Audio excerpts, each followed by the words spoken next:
Matthew 19:9. And I say unto you, whosoever shall put away his wife, except it be for fornication, and shall marry another, committeth adultery, and whoso marrieth her which is put away, doth commit adultery. So there's this idea that divorce is prohibited except for in the case of adultery. But when you actually think about it, it makes no sense that it would be okay to get a divorce even in the case of adultery. The first reason this makes no sense is because throughout the entire Old Testament, God is talking about how he is faithful to Israel, even though they are not faithful to him. When God talks about Israel turning to Assyria, turning to Egypt, asking to have a covenant with them so that they can enrich and protect themselves, he likens that to adultery. And yet, despite the fact that he likens that to adultery, he doesn't annul the covenant. He doesn't say, well, because you have committed this act, I am no longer going to honor my commitment to you. The best illustration of this is, of course, the entire story of Hosea, where Hosea's wife is incredibly unfaithful to him, and yet God still says, you need to go and take your wife back and take care of her,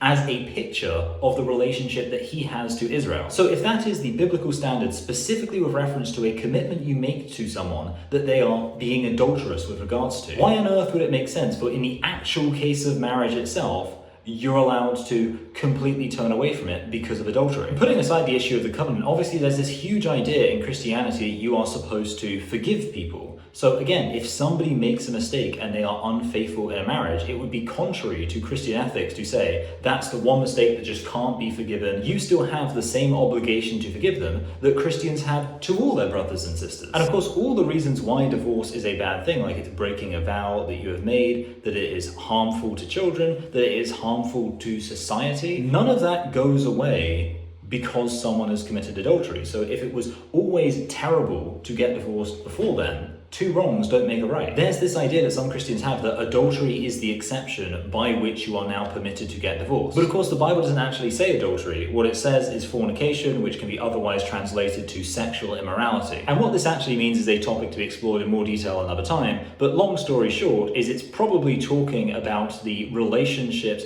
that the Bible immediately identifies, regardless of any context, as immoral in the Old Testament.